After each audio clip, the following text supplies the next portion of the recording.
오늘은 스가랴서 강해 25번째 시간을 갖도록 하겠습니다.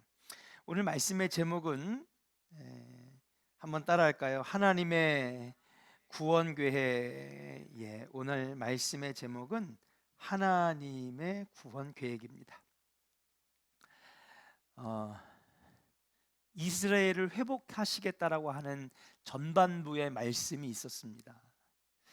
그리고 그들을 통하여서 많은 사람들이 야, 나와 함께 성전으로 올라가자.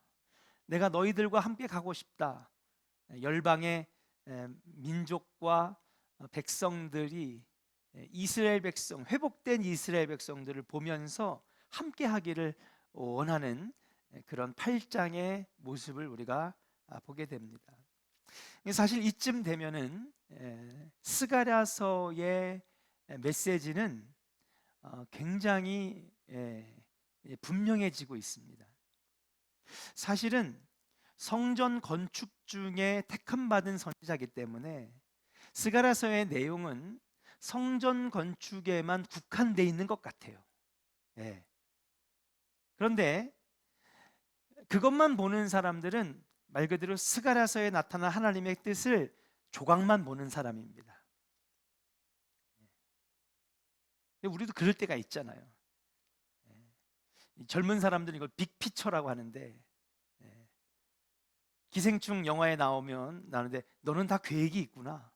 큰 그림을 그리는 거죠. 빅피처. 어떤 사람은 나무 한 그루를 보는데 어떤 사람은 숲을 보는 것이고요. 어떤 사람은 퍼즐의 조각만 보지만 어떤 사람은 나중에 조각이 맞춰졌을 때의 큰 그림을 보는 사람이 있는 것처럼 스가랴서 강해도 어떻게 보면은 지금 망가진 이스라엘이 회복되고 성전을 건축하는 이야기로 시작되는 것 같은, 그래서 거기에만 머물러 있으면 우리는 조각만 보는 것이라는 것이죠. 그런데 스가랴서에는요 훨씬 더 원대한 빅피처가 있습니다. 큰 그림이 있어요. 그래서 눈치채신 분들은 아마 사실 스가랴 강해가 매일매일 하면은 벌써 끝나고 아주 짧은 시간에 아주 집중돼서 하겠지만은 중간에 2달 동안 비대면도 있었고요. 25번째 시간이라고 하는 것도 사실은 굉장히 길어진 것도 사실입니다. 그런데 여기까지 오면서 이 내용은 단순히 이스라엘 사람들에게 야, 너네들이 잘 먹고 잘 살게 될 거야. 성전이 건축될 거야. 거기에만 국한되는 메시지가 아니라는 것이죠. 성경의 이야기들은 다 그렇습니다. 전쟁 하나에도 그 다음에 아담과 이브가 에덴 동산을 쫓겨난 이야기도 하나의 조각 같지만 그 이야기 속에 담겨져 있는 하나님의 큰 그림이 담겨져 있다는 거죠. 우리는 그거를 볼 수가 있어야 합니다. 굉장히 여러분 그렇게 되면 훌륭한 성도가 되는 거예요. 그렇구나. 아마도 이 10장은 그것을 가장 잘 이야기해 주는 정말 핵심적인 부분이 아닐까 생각을 합니다. 그래서 오늘은 하나님의 구원 계획이라고 하는 말씀으로 시작하려고 하는 거예요. 왜 제목을 이렇게 정했느냐? 그렇습니다. 스가랴 강해는 단순히 수백 개의 나라와 수만의 민족들 중에 하나인 이스라엘을 회복시키겠다라고 하는 메시지가 아닙니다. 성경의 모든 66권 모두가 하나의 목소리를 말씀하고, 원 보이스, 하나의 목소리를 말씀하고 계시는 것처럼 스가랴도 결국에는 하나님의 구원 이야기라고 하는 사실인 줄로 믿습니다. 우린 지금까지 그걸 배워온 거예요. 환상도 보여주셨고, 그 다음에 금식의 얘기도 했었고, 그 다음에 지난주에는 이 이방 백성들이 전쟁했던 그 파괴의 통로가 구원의 통로가 될 것이라고 말씀하시고, 또 그 후반부에는 예수 그리스도를 이 땅에 보내주시는 메시아에 대한 예언도 나왔습니다. 근데 사실은 그 하나하나 조각조각들을 다 맞춰보면 결국에는 스가랴서의 핵심 내용은 뭐냐? 하나님이 구원하시겠다는 것입니다. 그 구원의 계획을 여러분 스가랴서는 지금 말하고 있는 거예요. 그래서 이 스가랴서는요, 몇천 년 전의 책이 아니라 지금도 우리에게 말씀하시는 책이다. 아멘입니까? 예. 성경은요, 지금도 우리에게 말씀하시는 책입니다. 그러니까 스가랴서는요, 한마디로 말하면 구원의 책입니다. 한번 따라합시다. 스가랴는 구원의 책입니다. 하나님의 구원 계획입니다. 아멘. 하나님은요, 그거를 스가랴를 통해서 이스라엘 사람들에게 전해 주시고자 했던 것입니다. 자, 그렇다면은 도대체 무슨 말씀을 하실까? 예, 한번 볼까요? 자, 10장 1절로 먼저 한번 가보도록 하겠습니다. 1절 한번 같이 읽어볼까요? 시작. 봄비가 올 때에 여호와 곧 구름을 일게 하시는 여호와께 비를 구하라. 우리에게 소낙비를 내려서 밭의 채소를 각 사람에게 주시리라. 할렐루야. 1절에 나타나는 건요, 먼저 하나님의 구원 이야기를 하시기 전에 하나님이 어떤 분인지를 우리에게 알려주시는 분입니다. 하나님은 어떤 분이신가? 하나님은 어떤 분이신가? 오늘 말씀해 보니까 봄비가 올 때에 그랬습니다. 봄비가 올 때에. 봄비는요, 여러분, 당연히 이스라엘에서 지금 내리는 비겠죠. 봄비는 이른 비일까요? 늦은 비일까요? 네? 이른 비. 왜요? 봄에 오니까. 그러면요, 겨울비는요? 늦은 비. 왜요? 겨울에 오니까. 그런데 여러분, 이스라엘의 달력은 우리랑 다릅니다. 그들의 달력은 달라요. 캘린더가 달라요. 지금은 이스라엘 사람들도 우리가 쓰는 태양력을 쓰겠지만, 여러분, 태양력은 그리스 로마 사람들이 만든 겁니다. 예. 여러분, 누가 만들었는지 아세요? 네? 줄리우스 시저가 만들었습니다. 예. 왜냐면요, 너무나 많은 나라, 220개 이상의 나라와 민족을 통치하다 보니까는요, 각 나라마다 쓰는 이 캘린더가 다른 거예요. 그래가지고요, 명령을 내리는데요, 항상 오차가 나는 거예요. 야, 내가 그때 하라고 그랬잖아. 아닌데요, 우리 나라에서는 이게 이날인데요. 그러니까 여러분, 저는 사실 음력을 잘 몰라요. 그래서 어머니 아버님 생신을 자주 놓치고 했습니다. 참 불효자죠. 일치가 안 되는 겁니다. 그래서 줄리우스 시저가 태양력을 만든 거예요. 예. 그래서 제뉴어리부터 시작해가지고 페브러리까지, 디셈버까지 있는데, 여러분 그거 아십니까? 여러분 1월부터 12월까지 그 영어 이름들이 다 뭔지 알아요? 그리스의 신들 이름이에요. 제뉴어리는 야누스, 제누스, 그러니까 제우스 신의 이름에서 갖고 온 겁니다. 태초의 신이라 이거죠. 그래서 제우스가 야누스가 되고 야누스가 제뉴어리가 된 겁니다. 예. 지금 쓸데없는 얘기를 하고 있어요 지금. 아무튼 그래서 이 이스라엘 사람들, 당시의 이스라엘 사람들은요, 틀은 달력에 달렸어요. 그래서 이들은요, 여러분, 보리와 밀을 수확하는데 언제 씨를 뿌리느냐? 가을하고 겨울 11월에 씨를 뿌립니다. 그러니까 겨울비는 무슨 비예요? 이른 비요. 봄비는 늦은 비예요. 왜냐하면 4월달, 5월달에 한참 한 달 동안 쏟아붓고 나서 그 다음에 마지막 수확을 5월달에, 그래서 우리가 초실절을 맞이하고 그 다음에 6월달에 이 보리와 밀들을 거둬들이는 것입니다. 자, 봄비는 늦은 비를 말하는 것입니다. 수확하는 시간이라는 것이죠. 그때 여러분, 비가 많이 내려야 됩니다. 이른 비도 잘 내려야 되겠지만 늦은 비가 더 중요해요. 늦은 비가 한 달 동안에 쏟아 부어줘야 됩니다. 예. 그래가지고 엄청, 지난번 새벽기도 때 한번 제가 그냥 마른 광야에 그냥 막 물이 폭포수같이 내려가는 장면 한번 보여드린 적이 있죠. 그렇게 오는 거예요. 1년 내내 메말라 있다가 막 쏟아지는데요, 그때 왕창 쏟아지지 않으면요, 여러분, 그 해의 농사는 흉년인 것입니다. 그래서 여러분, 정말 비가 중요했어요. 근데 오늘 이 봄비가 내릴 때에 하나님이 어떤 하나님이냐면요, 구름을 일게 하시는 하나님이라는 거예요. 뭐라고요? 우리 하나님 뭐 하신다고요? 구름을 일게 하신다라고 그러셨어요. 우리 하나님은 구름을 일게 하신다 그랬습니다. 구름을 일게 하신다. 성경에 보면요, 뭐 전능하신 하나님, 창조주 하나님, 피난처가 되신 하나님, 그걸 우리가 자주 접하는 표현이 있습니다. 근데 오늘 보니까 구름을 일게 하시는 하나님이라고 하는 표현은 되게 보기 힘든, 보기 드문 표현입니다. 여러분, 이게 뭘까? 봄비가 내릴 때 당연히 비가 많이 내려야 될 때인데, 그때 구름을 일게 하신다는 건 뭐예요? 비가 어디서 내리는 거예요? 예? 구름에서 하늘에서 내리는데 하늘이 그냥 아무것도 없으면 비가 내려요, 안 내려요? 예. 하늘에 구름이 꽉 켜가지고 먹구름이 딱 껴야지 거기서 비가 내리는 건 아니겠습니까? 이 구름을 일게 하신다는 건 뭐예요? 비를 내리시게 하시는 하나님이라는 거죠.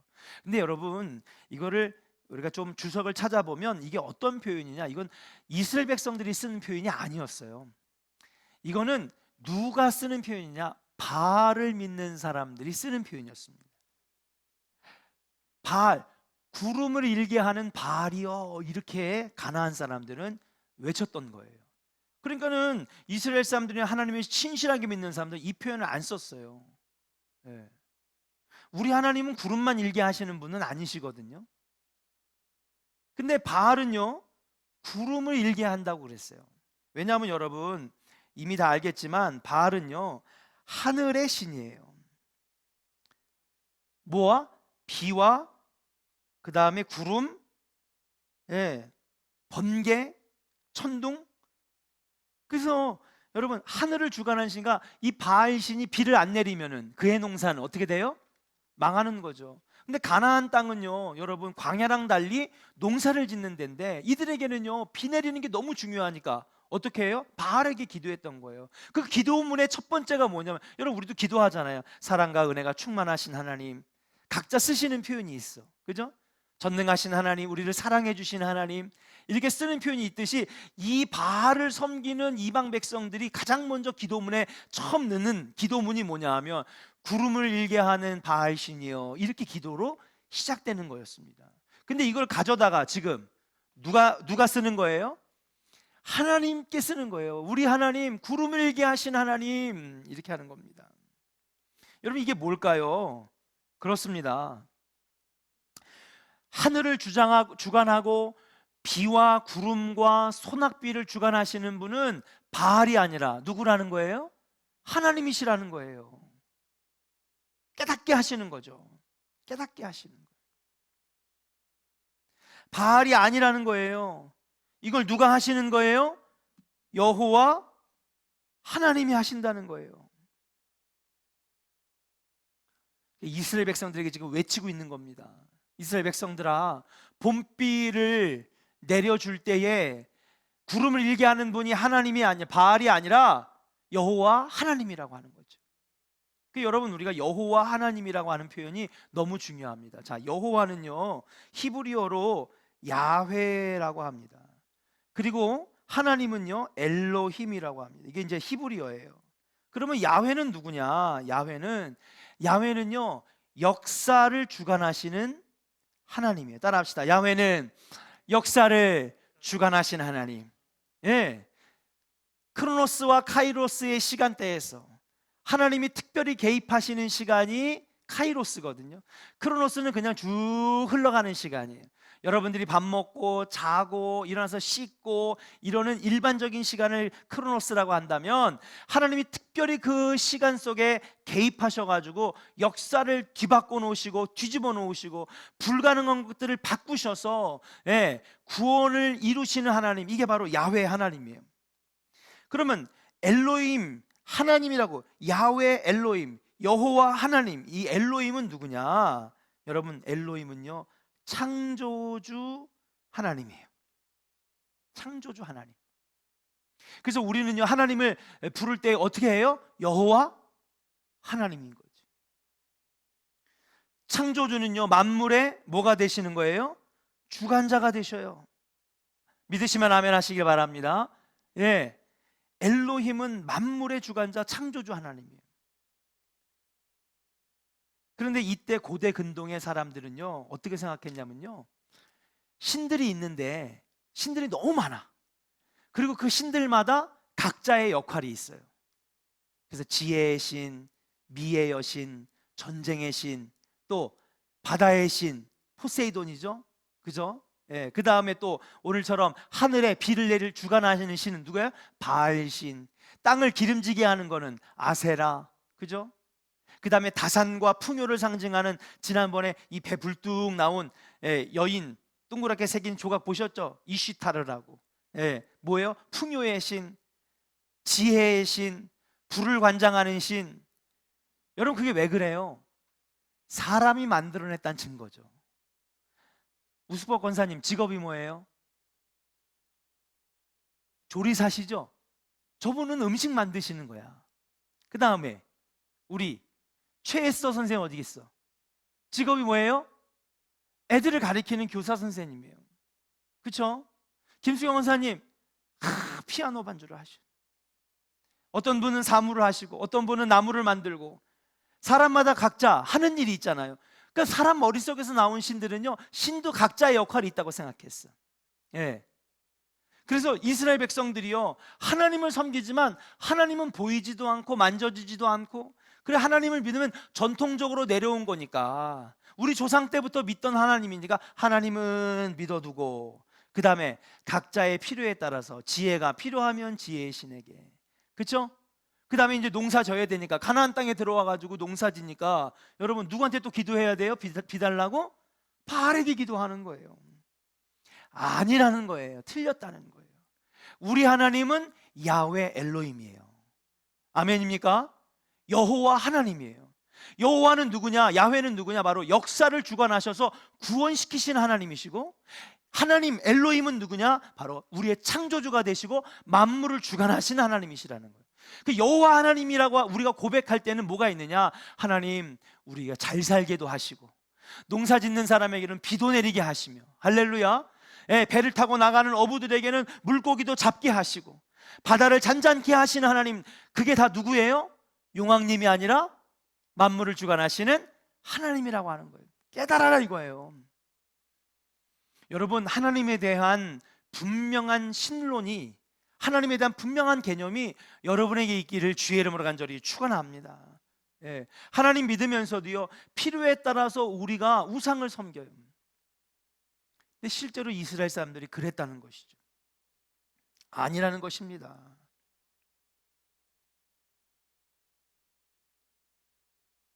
조금 한번 더 공부를 해본다면요, 이게 엘이라고 하는 게 있어요. 엘은요, 여러분, 최고의 신을 말하는 거예요. 최상의 신, 엘.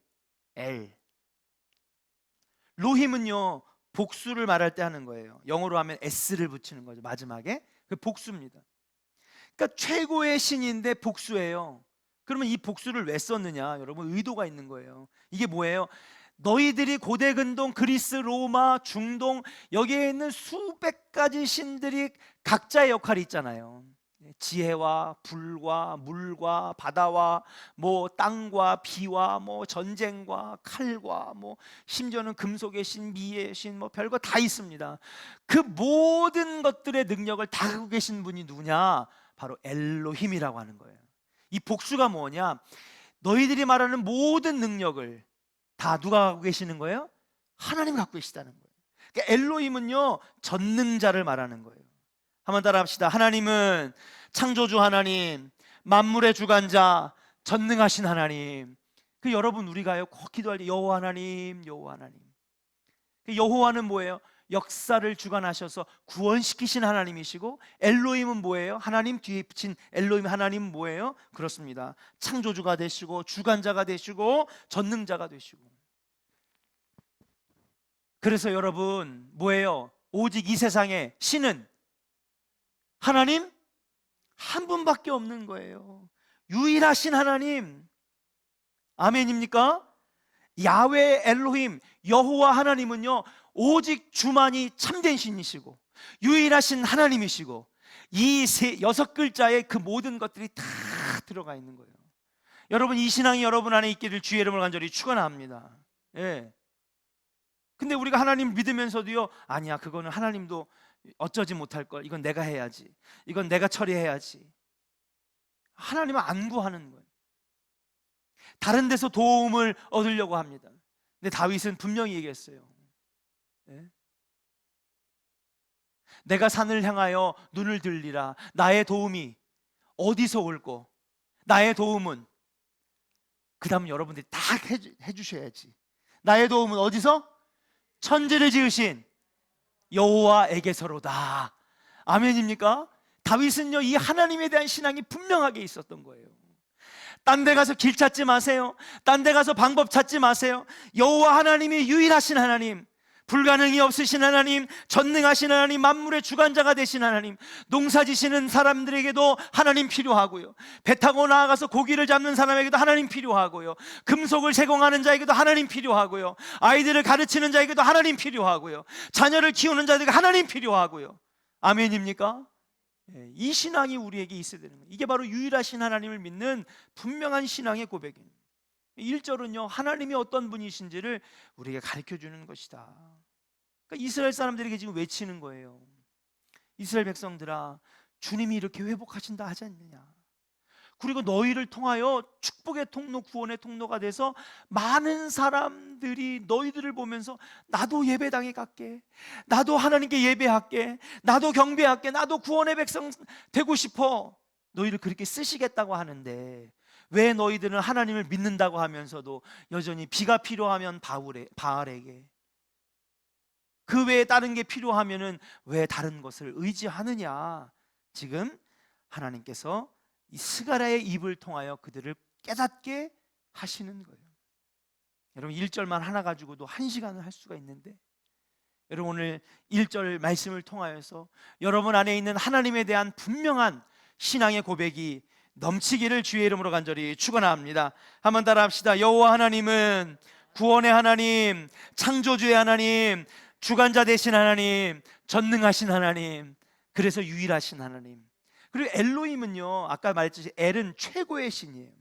그리고 난 다음에 로힘은 복수라 그랬죠. 여러분, 왜 복수를 썼을까요? 세상에 많은 신들이 가지고 있는 그 능력을 하나님 다 갖고 계시다는 거죠. 뿐만 아니라 우리 하나님은요, 한 분이시면서도 세 분이시고, 세 분이시면서도 뭐예요? 한 분이신 어떤 하나님? 삼위일체의 하나님. 복수가 쓰인 거예요. 그래서 성부, 성자, 성령 하나님, 한 분이시면서도 세 분이시고, 세 분이시면서도 한 분이시고, 한 분이면서도 세 개의 인격을 갖고 계시고, 세 개의 인격을 갖고 계시면서도 한 인격으로 사시는, 나는 스스로 존재하는 자다라고 말씀하시는 하나님. 그래서 복수가 쓰인 거예요. 이름만 가지고도요 몇 시간을 할 수가 있는데, 자, 2절로 넘어가 보도록 하겠습니다. 자, 2절 보니까요 똑같은 비슷한 얘기를 하고 계십니다. 2절 같이 한번 읽어볼까요? 시작. 드라빔들은 허탄한 것을 말하며 복수자는 진실하지 않은 것을 보고 거짓 꿈을 말한즉 그 위로가 헛됨으로 백성들이 양같이 유리하며 목자가 없으므로 공고를 당하나니. 할렐루야. 그러니까 우리 하나님은요 모든 능력을 다 갖고 계시는 전능하신 하나님이라고 하는 거예요. 그러면서 계속해서 이어서 나가는 말씀이 뭐냐 하면, 드라빔들은 허탄한 것을 말하며 그랬습니다. 자, 2절에 보니까요 2절에 드라빔이 나와요. 여러분, 드라빔 많이 들어보셨죠? 드라빔 들어보셨으니까 뭐예요? 박삼미 권사님?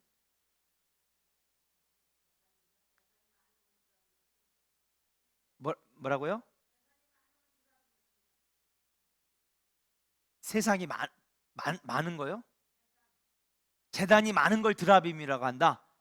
그 다음에 또 드라빔, 많은 건 맞았는데, 자, 드라빔을 한번 보여드릴게요. 사진을 한번 보겠습니다. 사진을 보니까 이렇게 생긴 것들이 드라빔이래요. 드라빔. 이게 뭐예요, 여러분? 네? 드라빔은요 가정신을 조각한 겁니다. 가정신. 일본에 가니까요 다 뭐 있어요? 집집마다 위패를 모셔놓고 아침마다 향 피우고 출근하고, 그죠?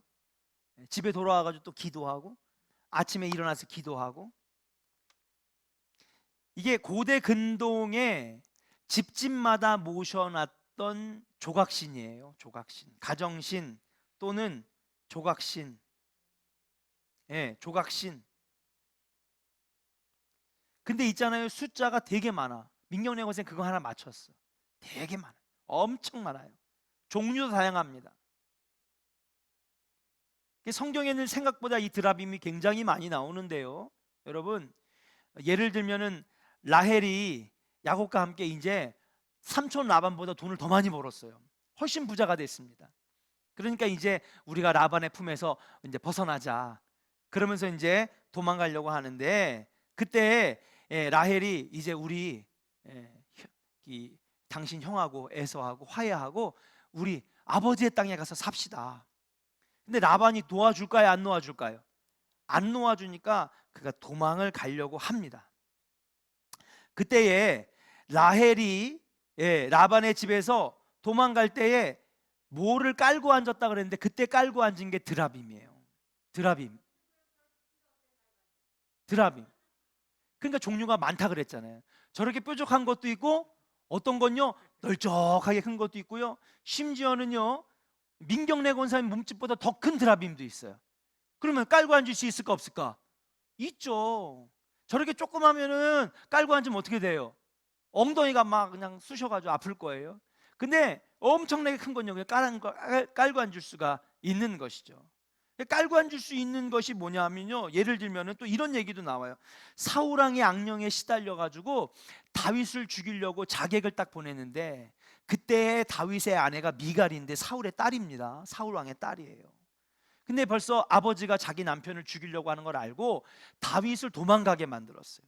도망치고 자객들이 들어올 때에 이 다윗이라고 하는 것을 속이기 위해서 드라빔에다가요 양털과 가죽을 막 입히고 이불을 덮어놨어요. 그 얘기는 뭡니까? 그 드라빔은 다윗만큼, 성인 남성만큼 큰 거죠. 그러니까는 이불 위에 딱 보니까 이거 건장한 남자가 딱 불쑥 나와 있으니까, 그리고 막 보니까 막 털도 있고 막 컴컴한데 보니까는 이게 사람인지 드라빔인지 알 수가 없는 거지. 이게 왜 이렇게 했느냐? 집에 보니까는 큰 드라빔이 있네. 그래가지고 얼른 거 가져다가 사람처럼, 여러분 우리가 그럴 때 영화 같은 거 보면은요 막 밤에 막 몰래 도망가가지고 막 밤새도록 놀고 싶어가지고 엄마 아빠 눈을 피하기 위해서 어떻게 해요? 침대에다가 큰 곰돌이 인형 갖다 놓고 뭐예요? 이불로 뒤집어 쓴 다음에 그 다음에 막 음악 틀고, 야 공부하냐 에스더? 예빈아 공부하냐? 그러면 보니까 음악은 나오죠. 보니까는 침대에서 이렇게 누워있죠. 그러니까 엄마가 자는구나 하고 문 닫고. 그거랑 똑같은 거예요. 그런 얘기도 나옵니다. 그러니까 여러분 드라빔이 얼마나 많이 나오는지 이스라엘 백성들과 늘 함께 했던 거예요. 여러분 심지어는요 사사기를 보면, 우리가 사사기 강의도 했지만 미가라고 하는 사사가 나오는데, 이 미가라고 하는 사사가 여러분 하나님 앞에 꾸지람을 받습니다. 왠지 아세요? 이 사람이 자기 집에다 산당을 세웠어요. 그러니까 기도하는 산당. 여러분 회당은 뭐 하는 거예요? 말씀 배우고 기도하는 데죠. 산당은 뭐예요? 우상을 섬기는 데예요. 그것도 한 나라의 사사가 자기 집에다 산당을 만들어 놓고, 웃긴 게 뭐냐면요 자기가 사사잖아요. 기름 부음 받은 종이잖아요. 그 기름 부음 받은 종은 왕도 되고 당시 사사들은 제사장도 되고 선지자도 되니까 에봇이라고 하는 제사장이 입는 옷을 받았단 말이야. 그 에봇도 산당에다 걸쳐놓고 그 옆에다가 뭐 놨을까요? 드라빔도 놓은 거야. 그러니까 하나님, 이게 바로 이스라엘의 현실이에요. 보니까 다윗의 집에도 있었고 사사였던 미가도 있었고, 심지어는 라헬 야곱의 집에도 드라빔이 있었다는 거죠. 이 드라빔이 얼마나, 그래서 여러분 요시야의 종교개혁 때 가장 먼저 싹쓸이를 했던 게 뭔지 아십니까? 요시야 왕이 벽에 성전과 그 다음에 궁전 공사를 리모델링 하다 갑자기 벽이 부서지면서 율법서가 나왔어요. 토라라고 하는 율법서가 나오면서 그것을 서기관에게 읽게 만들 때 성령의 감동이 받아가지고 요시야가 그때 회심을 하죠. 그리고 제사장을 불러가지고 온 백성들을 모으게 한 다음에 그 앞에서 이 발견한 토라를 읽을 때 온 백성이 가슴을 치며 회개했습니다. 그리고 난 다음에 내가 종교개혁을 단행하겠다. 모든 산당들을 불태우고 우상을 불태울 때 가장 심혈을 기울여 없앤 게 바로 이 드라빔이에요. 그만큼 뿌리 깊게 내린 우상 중에 우상이 바로 드라빔이라고 하는 것이죠. 이게 지금 이스라엘의 현실이에요. 하나님께서 환상을 보여주시고 포로에서 돌아오게 하시고 엄청난 은혜를 부어주시고 환상을 통하여, 그리고 학개 선지자를 통하여 성전 건축이 이루어지고 스룹바벨과 여호수아 대제사장에게 은혜를 주셔서 이스라엘을 회복해 나가고 있는 단계에 있는데도 그들의 집에는 지금 뭐가 있어요? 드라빔이 있는 거예요. 1절에 보니까 그들은 비를 내리게 하기 위해서 누구에게 기도하고 있어요? 바알에게 기도하고 있는 거예요. 자, 그 다음 한번 볼까요? 2절에 보니까 복술자들이라고 나옵니다. 복술자들. 복술자는 뭘까요, 여러분? 복술자. 복분자? 갑자기 복분자, 나 복분자 생각나시는 분 아니에요? 복술자는요, 여러분, 여러분 우리가 수맥 아세요? 수맥 이렇게 막대기를 가지고 이렇게 안테나 돌리듯이 막 돌리면은 찾았다 그러면서 여기가 수맥이 흐른다고 막 그런 거. 근데 여러분 고대 근동에서는요, 이 막대기 2개를 세워 가지고 점을 쳤어요. 야, 내일 꾀는 뭘까? 점괘야 나아라 그러면서 막대기를 막 돌려가면서, 이게 복술자예요. 근데 이거는요, 여러분, 가정에서도 이루어지고 또 이걸 특별히 잘하는 사람들이 있었어요. 그래서 막대기를 가지고 뭐예요? 점을 치는 자다. 근데 하나님이 지금 뭐라고 말씀하시냐면요, 이스라엘 백성들아 따라합시다. 드라빔들은 허탄한 것을 말하며, 따라합시다. 복술자들은 진실하지 않은 것을 보고 거짓 꿈을 말한즉. 지금 그렇게 말씀하시는 거예요. 그러면서 그 위로가 헛되다는 거죠. 그 위로가 헛되다는 거예요. 여러분, 왜 드라빔과 복술자를 이스라엘 사람들이 그렇게 사랑했을까요? 종교개혁도 일어나고 홍해도 건너게 하시고 엄청나게 많은 은혜와 기적들을 보여주셨는데도 그들이 계속해서 끊지 못했던 게 바로 드라빔과 복술자.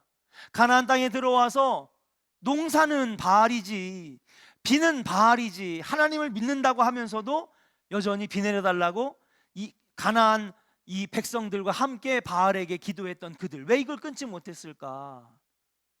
이러면 이유가 뭘까요? 지금 우리들에게 적용되는 거예요.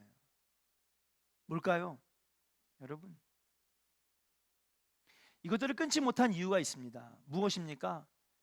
그때그때 위로를 주잖아요. 여러분, 우리도 마찬가지 아닙니까? 지금 기도했는데 당장 1시간 뒤에 응답받으면 좋아요, 안 좋아요? 안 좋아할 사람 있습니까? 기도했는데 응답이 그냥 일어나. 그럼 좋잖아요. 예? 근데 이 드라빔과 복술자는요, 이 행위를 통해서 여러분 사실 삶에서 가장 힘든 건 두려움이거든요. 걱정입니다. 근심입니다. 내일 굶으면 어떡하나, 사업이 잘못되면 어떡하나, 자녀들이 어긋나면 어떡하나. 근데 이 드라빔과 복술자들 지금도 마찬가지예요. 점치는 행위라든지 타로점을 본다든지 궁합을 본다든지, 이거 뭐예요? 그때그때마다 인스턴트로 위로를 주니까요, 자꾸 찾게 되는 거거든요.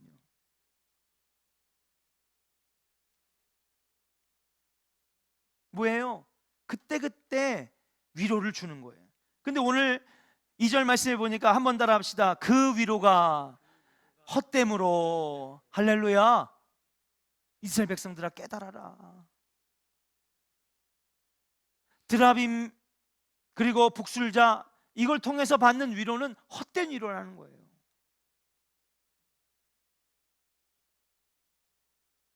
심지어는 그렇기 때문에 그 백성들이 양같이 유리하며 목자가 없으므로 곤고를 당하나니. 여러분, 세상의 것들은요 진정한 위로를 주지 못한다는 하나님의 말씀인 줄로 믿습니다. 세상의 것들은요 그때뿐인 거죠. 술도 그때뿐, 마약도 그때뿐, 도박도 그때뿐, 게임도 그때뿐, 그때만 살짝 위로해 주는 거지 진정한 해결과 진정한 위로는 되지 않는다는 것이. 오직 진정한 위로, 완전히 해결해 주시는 분, 모든 것들을 주관하시는 분은 누구예요? 유일하신 하나님이신 줄로 믿습니다. 여호와 하나님, 이걸 깨달아라라고 하는 거예요. 그렇게 될 때에 3절로 넘어가겠습니다. 한번 같이 읽어볼까요? 시작. 내가 목자들에게 노를 바라며 내가 순념소들을 벌하리라. 만군의 여호와가 그물이 곧 유다 족속을 돌보아 그들을 전쟁의 준마와 같게 하리니. 할렐루야.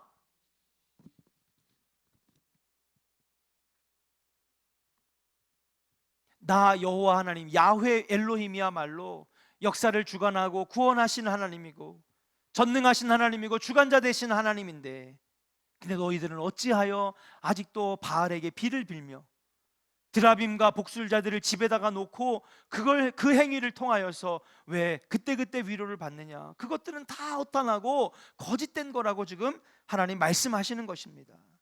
그렇게 하는 너희 백성들은 목자 없는 양같이 유리하며 배회하며 고통당할 거라는 거예요. 그리고 결국 그렇게 살아가는 백성들은 어떻게 된다는 것입니까? 내가 목자들에게 노를 바라며 순념소들을 벌하리라. 다시 말하면 올바로 신앙을 바로잡지 못하게 하고 나라를 하나님의 나라로 이끌지 못하는 그 지도자들을 벌할 것이고, 아멘입니까? 예, 그 나라와 민족들을 꾸짖으실 것이다 라고 말씀하시는 거예요. 사랑하는 조은의 성도 여러분, 우리가 하나님을 향한 분명하고도 확고한 신앙이 여러분 안에 있기를 주의 이름으로 간절히 축원합니다. 그러면서 이제부터 하나님께서 구원 계획을 말씀하십니다. 그러나 만군의 여호와가 3절에 보니까 만군의 여호와가 그 무리 곧 유다 족속을 돌보아 그들을 전쟁의 준마와 같이 하리니 라고 합니다. 그러니까 지금까지 너희들이 이렇게 해왔지만은 이제부터는 정신 차리고 근신하여 깨어 하나님에 대한 확실한 신앙을 가지고 아버지께 나와라. 그러면 내가 유다 족속을 돌보아서 그들을 전쟁의 준마와 같이 하리니. 유다 족속, 그렇습니다. 유다 족속은 어떤 족속입니까? 항상 전쟁에서 앞장서는 족속이었죠. 12지파가 있었는데 여러분, 가나안 정복을 10년에서 12년 정도 가나안 정복 전쟁에서 항상 맨 앞에 섰던 족속이 어디예요? 유다 족속이죠. 그래서 여러분, 가나안 땅에서 제일 좋은 땅 누가 받았어요? 유다 지파가 받았습니다. 베들레헴 땅이죠. 여기는 정말 농사를 지며 엄청나게 수확하는, 그러나 뒤로 빠지고 항상 불평불만하고 반역을 꿈꿨던 에브라임은 어디로 쫓겨났어요? 산지에 가게 된 거예요. 이 유다 족속들을 돌보아서 이제는요 전쟁의 준마와 같이 하여서 더 이상 전쟁에 지지 않는 백성이 되게 할 것이라고 하시는 거예요. 또 유다 족속을 통하여서 전쟁을 승리하게 하시는 것뿐만 아니라 유다 족속 가운데에 여러분 4절 같이 읽어보겠습니다. 시작. 모퉁이 돌이 그에게서, 말뚝이 그에게서, 싸우는 활이 그에게서, 권세 잡은 자가 다 일제히 그에게서 나와서. 5절입니다. 시작. 싸울 때의 용사같이 거리의 진흙 중에 원수를 밟을 것이라. 아멘.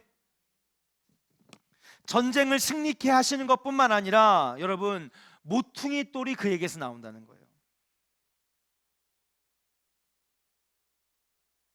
여러분, 모퉁이 돌은 뭐를 의미하느냐? 그렇습니다. 나라의 기초를 세우는 자입니다. 나라의 기초를 세우는 자, 모퉁이 돌. 여러분, 모퉁이 돌이 뭐 머릿돌이잖아요. 예, 오늘날 말하면 건축을 처음 할 때 땅 판 다음에 골조를 세우는 이 골조를 모퉁이 돌이라고 말하는데, 이 모퉁이 돌 말 그대로 가정의 기초, 나라의 기초, 사회의 기초, 이 기초를 세우는 자가 어디서? 유다 족속으로부터 나올 것이라는 거예요. 하나님 유다 족속을 통하여서 이스라엘을 온전하게 세우시겠다는 거예요. 그 다음에 말뚝이 그에게서. 여러분, 말뚝은 뭐를 말하는 걸까요? 여러분, 말뚝은 무엇이냐? 바로 말뚝은요, 나라의 지도자, 통치하는 자라고 하는.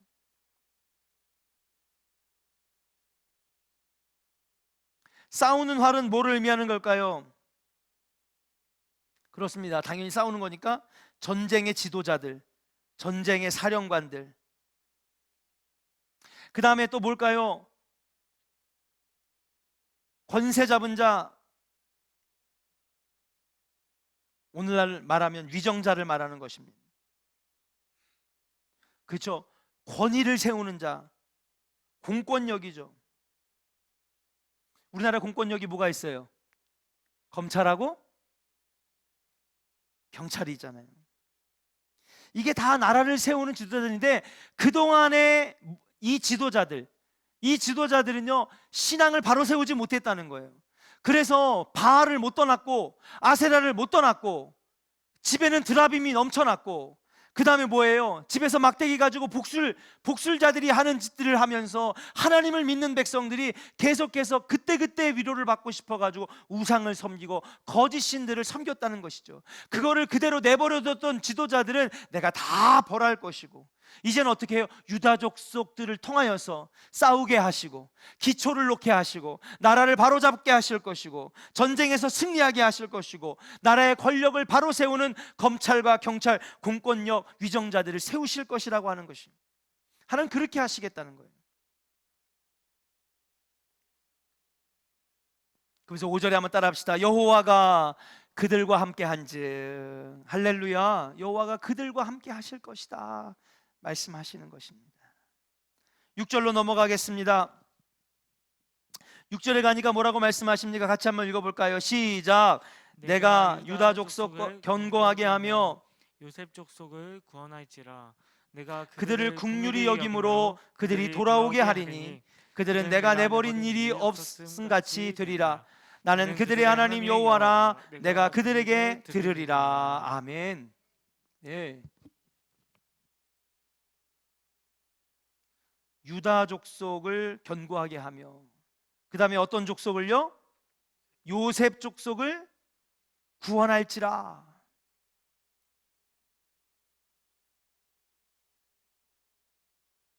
유다 족속은요 여러분 보통 어디를 상징하느냐? 남유다를 대표하는 지파입니다. 자, 그러면 요셉은 어디를 대표하는 지파일까요? 그렇죠, 북이스라엘을 대표하는 지파입니다. 그러니까 내가 유다 족속을 견고하게 하고 요셉 족속을 구원할 것이라. 내가 그들을 긍휼히 여김으로 그들이 돌아오게 하리니 라고 말씀하고 계십니다. 이들, 다시 말하면 이스라엘을 의미하는 것입니다. 유다와 요셉은 이스라엘 백성들을 의미할 것인데요, 하나님께서 이런 것들을 다 청소하시고 영적으로 깨끗하게 하신 다음에 남유다와 요셉 족속을, 다시 말하면 이스라엘 백성들을 견고하게 하셔서 그들을 돌아오게 하실 것이라고 하는 거예요. 어떻게 해요? 긍휼히 여겨. 그래서 돌아오게 하실 것이다. 여러분, 이 6절에 하나님의 은혜가 담겨져 있습니다. 여러분, 긍휼이라고 하는 단어를 여러분 우리가 예전에 한번 설명해 드렸죠. 이 긍휼이라고 하는 단어가 사실은 하나님의 사랑, 하나님의 은혜, 이런 단어들을, 하나님의 인자하심, 자비, 이런 것들을 뜻하는 포괄적인 단어인데요, 이 긍휼이라고 하는 단어는 히브리어의 원어를 살펴보면 자궁이라고 하는 말에서 이 말이 온 겁니다. 어원이 자궁이란 말이에요. 무엇입니까? 아이를 품고 있는 아기 방 말하는 거지. 그냥 사랑으로 10달 동안 품는 그 방. 혹시나 잘못될까봐 노래 불러주고 배를 쓰다듬어주고, 그렇게 따뜻하게 품어주는 그 따뜻한 방. 이 긍휼이라고 하는 단어는요, 그 단어에서 유래된 건데요, 하나님은요 우리를 긍휼히 여기시는 분이라는 거예요. 그래서 우리로 하여금 돌아오게 하신다는 거예요. 유다 족속과 요셉 족속을 견고하게 해서 돌아오게 하시는 것처럼 우리를 돌아오게 하신다는 거예요. 근데 그 다음에 말씀이 더 기가 막힙니다. 어떻게 합니까? 따라합시다. 그들은 내가 내버린 일이 없었음 같이 되리라. 할렐루야. 그동안의 역사는요 하나님 내버리신 것 같아. 그렇죠? 북이스라엘은 아수르에 멸망당하고 남유다는 바벨론에 불타서 4차례나 포로로 끌려갔다가 큰 모진 고통과 노예의 삶을 살고 핍박의 삶을 살고, 그래서 하나님 우리를 버리셨나이까? 그렇게 내버린 것 같았는데 하나님께서는 그들을 다시 견고하게 하셔서 국률로 돌아오게 하신다는 거예요. 그리고 그들이 내버려 둔 일이 없었던 것 같이 느낄 정도로 그들이 돌아오게 하시는 하나님의 은혜를 오늘 말씀하고 있다라고 하는 사실입니다. 여러분, 이 메시지가요 9장에 있는 메시아의 이야기와 일맥상통하는 거예요. 긍휼이라고 하는 단어는요 값없이 주시는 하나님의 은혜를 말하는 거예요. 예. 이전 것은 지나갔으니 보라 새 것이 되었도다 라고 하시는 말씀. 우리는 이전에 어떤 사람들이었어요? 죄인이었습니다. 도저히 구원받을 수 없었던 죄인 중에 괴수였습니다. 그래서 하나님과 단절된 인생이었고 하나님부터 버림받은 인생 같았었어요. 근데 하나님은요 그들을 어떻게 해요? 다시 돌아오게 하신다는 거예요. 주의 품으로. 그리고 그들로 하여금 내가 내버려둔 일이 없었던 것처럼, 죄악 속에 살았던 것 같은 느낌이 없을 정도로, 하나님과 단절된 인생이 아니었던 것처럼 하나님은 그렇게 사랑으로 돌아오게 하신다는 거예요. 이 얘기는 무엇입니까? 그렇습니다. 값없이 주신 하나님의 은혜예요. 구원은 내가 노력해서 받는 거예요? 아니죠. 하나님이 그냥 그저 품어주셔가지고. 여러분, 뱃속에 아기가 있는데 야 너 엄마 힘들게 했지? 너 있잖아 입덧도 그냥 다른 사람은 2주밖에 안 하는데 너는 4달 5달 하게 만들고 맨날 엄마 배 걷어찼지? 너 나오지 마 임마. 안 날 거야. 여러분, 그런 부모 있어요? 없어요. 너 10달 동안 나 너무 고생. 야 심지어는 나 그냥 임신 중독증에 걸려가지고 몸무게가 40kg가 찌고 넘게 50kg가 찌고, 자리에서 일어나지도 못하고 너 너무 힘들게 해가지고 전치 태반이에서 머리가 아래로 내려와야 되는데 발이 아래로 내려와가지고 낫지도 못하게 하고. 나오지 마 임마. 기분 나빠. 왜 이렇게 엄마 힘들게 만들었어? 너 내 품으로 나오지 마. 여러분, 그런 엄마 있어요? 없죠. 긍휼이라고 하는 단어는 뭐냐? 그저 그냥 사랑으로 품어주시는 하나님의 은혜를 말하는 거예요. 우리가 구원받을 수 있는 건요 우리가 잘나서 우리가 뭔가를 해서 구원받는 것은 1도 없는 거예요. 0%예요. 오직 100% 전적인 누구의 은혜로?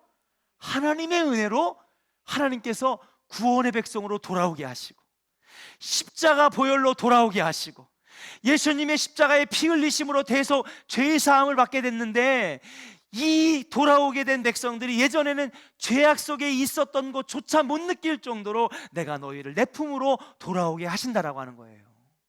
아멘입니까? 여러분, 10장은요 그런 하나님의 값없이 주시는 은혜를 말씀하고 있는 거예요. 근데 이스라엘 사람들은 이때까지요 뭘 잘 지키면 구원받는다 그랬어요? 율법 잘 지키면 구원받는다 그랬잖아요. 1.1획도 안 틀리고 율법을 지키는 거 가능합니까? 불가능합니까? 불가능해요. 여러분, 짧게는 10개, 10계명이 있고 많게는 수천 가지, 수만 가지의 그 율법을 완벽하게 지키는 사람이 어디 있어요? 심지어는 율법을 잘한다라고 하는 제사장들도 겉으로는 신령한 척하고 거룩한 척하고 하루에 예루살렘을 향하여 3번씩 꼭 기도하고, 나는 지금 금식하고 있다고 자랑하고, 나는 11조를 얼마 드렸다고 자랑하고. 근데 뒤에 가보니까는요 율법으로 살지 않아. 어느 누구도 율법으로 구원받을 수 있는 사람은 없다는 거예요. 그럼 우리가 어떻게 구원받느냐? 오직 아무 조건 없이 이 아이를 사랑으로 10달을 품듯이 하나님의 긍휼과 자비와 사랑으로 우리를 돌아오게 하시는, 구원 백성 자녀 삼아 주시는 하나님의 전적인 은혜로 우리가 구원받을 수 있다라고 하는 사실인 줄로 믿습니다. 마치 사도 바울의 바울 서신에 나올 법한 그 말씀이 오늘 스가랴서 10장에 나오고 있다는 거예요. 이게 하나님의 구원 계획이라고 하시는 거예요. 여러분, 우리가 이전에는 하나님 모르고 살았습니다. 죄악 속에 살았습니다. 심지어는 하나님 믿는 가운데에서도요, 목사님 죄송하지만 제가 점도 보러 갔었고 예, 궁합도 보러 갔었고 예, 하나님보다는 세상에 이런저런 것들에 더 위로받았습니다. 말씀 읽으면서 은혜 받아야 되는데 술 한 잔이 저에겐 더 은혜가 됐고요, 약물이 나에게 위로를 줬습니다. 게임과 도박이 나에게 위로를 줬습니다. 하나님 많아요. 근데 하나님께서는요, 그 모든 버려졌던 일들조차도 느껴지지 않을 정도로 품어주시는 하나님의 은혜, 그 하나님의 은혜를 오늘 우리에게 말씀하고 있다는 사실이에요. 이제는 우리가요, 하나님 앞에 온전하게 서서 그분이 품어주시는 그 품에 들어가 다시는 하나님 품에서 벗어나지 않는 은혜의 백성들 되시기를 주의 이름으로 간절히 축원합니다. 이미 그렇게 되신 성도들이지만은 우리가 교회 안에 있으면서 끊임없는 유혹들이 다가올 때마다 우리는 국률의 하나님을 간구해야 된다라고 하는 사실이에요. 그렇게 될 때 7절을 같이 한번 읽어볼까요? 시작. 에브라임이 용사 같아서 포도주를 마심같이 마음이 즐거울 것이요, 그들의 자손은 보고 기뻐하며 여호와로 말미암아 마음에 즐거워하리로다. 아멘. 예, 구원의 기쁨을 날마다 노래하는 것입니다. 에브라임은요, 전쟁이 싫어서요 도망갔던 족속이에요. 그래서 여러분 그 벌로 산지를 받았잖아요. 예. 그러나 다섯째였던 이 유다는요, 넷째였던 유다는요, 여러분 굳은 일, 어려운 일, 하나님의 명령 따라서 앞장서 가지고 여러분 이 가나안 정복에 뛰어들었을 때에 그는요 그만큼의 대가를 받았어요. 그렇게 겁쟁이였던 에브라임이 어떻게 된대요? 오늘 보니까 용사 같아서. 그 전에 우리는요, 부끄럽고 숨고 비겁하고 그랬던 우리들이 하나님의 긍휼하심과 전적인 값없이 주신 하나님의 은혜로 품어주시는 놀라운 역사 때문에 이제는 우리가요 용사 같아서. 아멘입니까? 그래서 여러분 사도 바울이요 이 표현을 보고 썼는지 모르겠지만 너는 그리스도의 군사라 그랬잖아요. 아멘. 이전에는 비겁했습니다. 하나님을 만나기 전에는, 구원의 백성 되기 전에는요 다락방에 숨었습니다. 시장에 숨었습니다. 예수님 모른다고 3번 부인했습니다. 나는 예수님 몰라요. 비겁한 사람이었습니다. 하나님 믿는다고 하면서도 예수에게 가르침을 받았음에도 불구하고 비겁한 자였다가 이제 구원의 백성이 되니까 용사 같아서, 그리스도의 군사 같아서 여러분 마음껏 나가서 하나님의 복음을 증거하는 하나님의 군사가 되는 거예요. 뿐만 아닙니다. 구원받고 하나님 자녀가 되면요 그 마음에 기쁨이 온다는 거예요. 여러분 구원의 증거로 여러분 안에 샘솟는 기쁨이 넘쳐나기를 주의 이름으로 간절히 축원합니다. 하나님은 그렇게 10장 1절부터 죄악 속에 바알을 찾고 드라빔과 복술자들, 집에 몰래 숨겨놓은 것들 때문에 위로받았던 비겁한 인생, 전쟁이 나고 여러분 영적으로 전쟁해야 될 때 비겁하게 숨었던 에브라임, 그랬던 우리들이 하나님 값없이 주신 은혜로 말미암아 구원의 백성이 되었다라고 하는 사실이에요.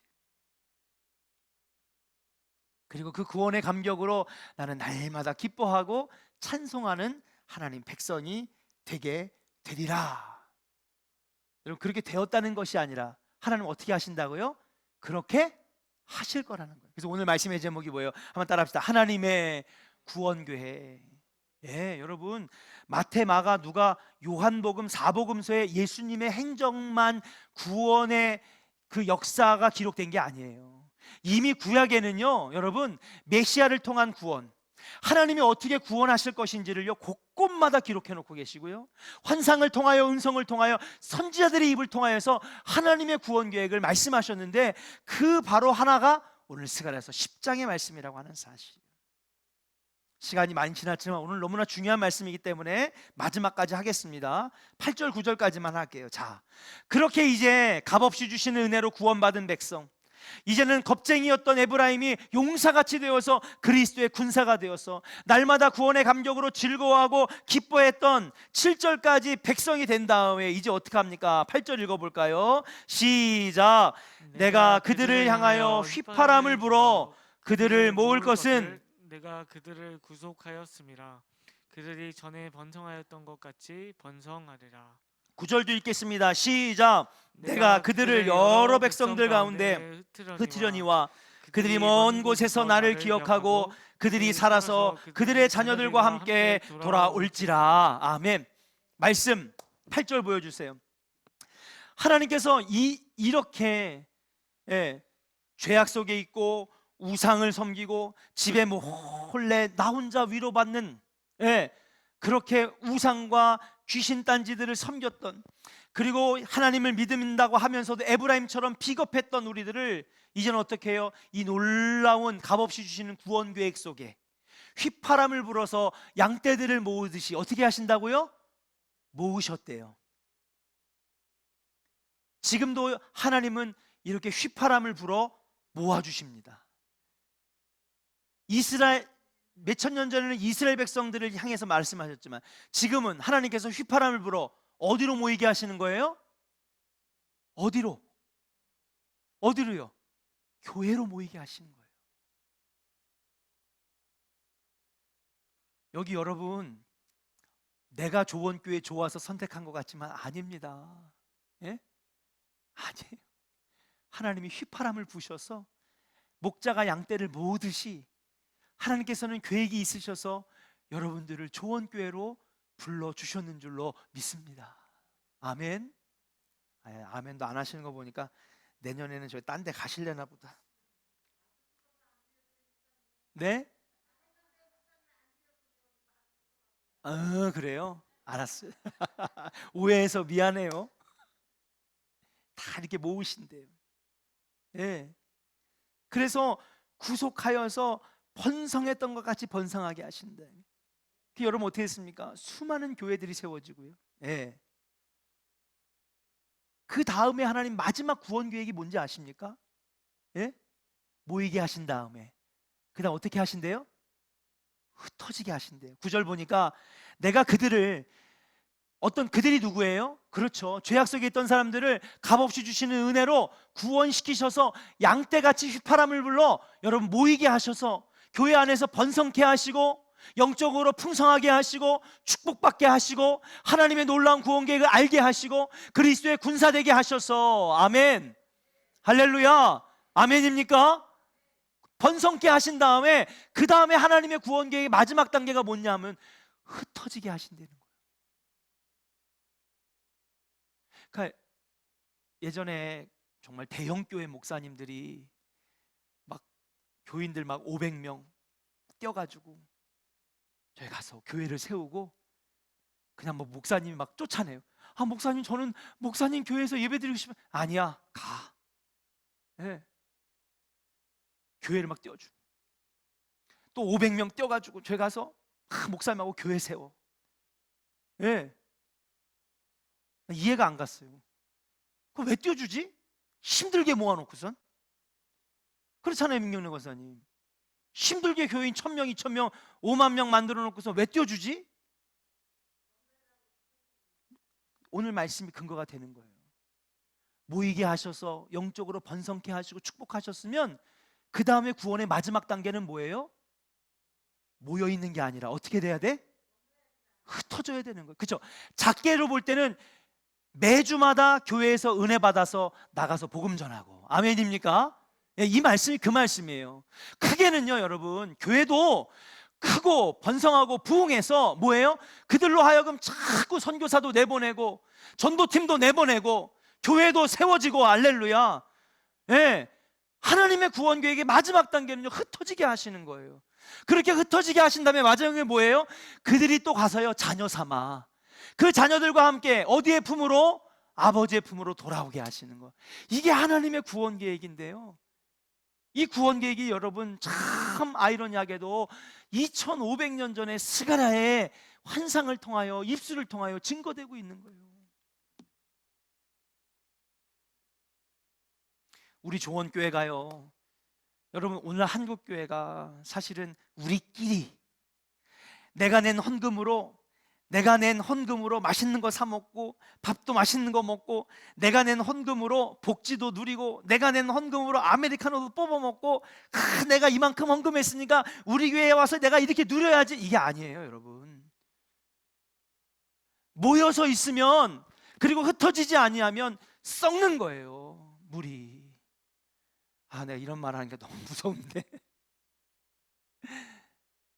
근데 하나님의 뜻은 그게 아니래요. 여러분, 모였으면 이제 거기서 은혜 받고 축복 받고 성장해서 번성케 하신 다음에 그 다음 어떻게 하라는 거예요? 흩어지라는 거예요. 작게는 매주마다 모여서 은혜 받고 말씀으로 무장한 다음에 어떻게 해요? 세상으로 복음 들고 나가 전도하는 것이고, 크게 볼 때는 교회도 계속해서 흩어지는 교회. 여러분, 그게 어디 지금뿐입니까? 여러분, 예루살렘 교회에 모여가지고 여기가 좋사오니 했잖아요. 그러다 보니까요, 헬라파 과부들과 유다파 과부들이 모여서 뭐 했어요? 쌈질했어요. 예? 여러분, 종교 지도자들끼리 또 싸우더라는 거예요. 초대교회도 싸웠어요. 그러니까 하나님이 어떻게 하셨어요? 예? 사도 바울을 쓰신 건지, 사내들이 공의회를 쓰신 건지, 예루살렘 교회를 어떻게 하셨어? 흩어지게 하셨잖아요. 그래서 이방 나라로 여러분 막 퍼뜨린 다음에 뭐예요? 교회를요 200개가 넘는 초대교회들을 막 세우셨어요. 맞아요, 안 맞아요? 이 말씀이 맞죠? 하나님의 구원 계획은 이런 거예요. 모여서 은혜 받고 우리가 함께 번성하고 축복받으면 그 다음에 뭐 하는 거예요? 흩어지는 거예요. 그래서 거기서 또 제자 세우고 거기서 또 자녀 삼고, 아멘. 그래서 예수님께서 뭐라 그래요? 너희는 예루살렘과 유다와 사마리아와 땅끝까지 이르러 내 증인이 되리라. 근데 그 전에 하신 말씀이 있어요. 너는 성부, 성자, 성령의 이름으로 세례를 받고, 그렇죠? 자녀 삼고 제자 삼아 그 다음에 땅끝까지 이르러 증인되는 삶 살아라고 하는 것이 바로, 여러분, 이게 하나님의 구원 계획이고, 이거를 알았던 예수님도, 이거를 알았던 초대교회도 흩어지고 뿔뿔이 흩어져서 여러분 그곳에서 또 제자 삼고, 아멘입니까? 예, 뻗어나가는 교회가 되지 아니하면 여러분 한국 교회가 미래가 없는 거예요. 저도요, 우리 교회가 막 3,000명, 5,000명, 10,000명 그랬으면 좋겠어요. 그럴 날이 있을까 모르겠네. 근데 여러분, 하나님의 뜻은 그게 아니래요. 모여서 우리끼리 좋은 교회가 아니라 뭐예요? 은혜 받았으면, 사명 알았으면 흩어지는 교회. 그게 아버지의 계획이래요. 여러분, 우리 조원교회가 보낼 수 있는 교회 되기를 주의 이름으로 간절히 축원합니다. 아멘. 예. 오늘 이영숙 권사님 저기 그 입주 신방 갔어요. 맨날 저기 호매실 오목천동에 사시다가 좋은동 이사 오셨거든요. 초원빌라. 그래가지고 이제 예배를 마친 다음에 우리 석균이 형제가 목사님 딸하고 결혼했거든요. 그래가지고 목사님 딸하고 결혼해서 좀 장인어른을 좀 도와야 된다고, 교회가 약하기 때문에. 그래서 잘 보내줬어요. 근데 목사님 너무 섭섭하지 않으세요? 그래서 난 괜찮다고, 나는 보낼 수 있는 사람이라고. 그랬더니 이영숙 권사님 그러는 거예요. 목사님, 장인어른 목회가 4년 남았대요. 4년 뒤에 은퇴하신 다음에 어떻게 할 거냐고 가족회의가 열렸대요. 그랬는데 며느리도 그러고 석균이도 그러고 조원교회 와서 신앙생활 할 거예요. 그때는 애도 3명 데려오겠습니다. 오늘 보니까요, 뭐예요? 그들의 자녀들과 함께 돌아오리니. 흩어졌다가 돌아오는 거예요. 저는요, 우리 청년들 잘 보내줬어요. 근데 다 돌아오더라고. 유학 갔다 돌아오고. 근데 이런 게 아니라 우리가 할 일은 뭡니까? 여러분, 복음 전하러, 자녀 삼으러, 제자 삼으러 여러분 나가야 돼요. 하나님, 하나님, 우리 좋은 교회가 그런 교회 되게 하여 주시옵소서. 모여가지고 우리끼리 막 전전긍긍하는 교회 얼마나 멋없어요, 여러분. 근데 모인 다음에 번성하고 부흥하고 축복 주시고 영적으로 하나 된 다음에 막 보내는 거예요. 선교사도 보내고 교회도 세우고, 그런 교회. 이게 하나님의 구원 교회. 여러분, 오늘 늦게 끝나서 죄송합니다. 그러나 오늘 이 말씀은 너무 중요한 말씀. 하나님 원하시는 교회란 어떤 거냐? 하나님이 원하시는 성도란 무엇이냐? 하나님이 세우신 구원 계획은 무엇이냐? 이게 모이면 흩어지고 기도한 다음에 전도하는 하나님 좋은 교회 되게 하여 주시옵소서. 여러분, 우리 그런 멋진 교회와 성도가 되기를 주님의 이름으로 간절히 축원합니다. 그 구원 계획을 이루는 일원이 되는 놀라운 영광과 명예와 그런 축복이 여러분에게 있기를 주님의 이름으로 축복합니다. 우리 이 시간에 우리에겐 소원이 하나 있네, 우리 함께 찬양한 다음에 오늘은요 그냥 곧바로 찬양하고 쭉 기도하도록 하겠습니다. 오늘 주신 하나님 말씀, 하나님의 그 놀라운 구원 계획, 우리가 그동안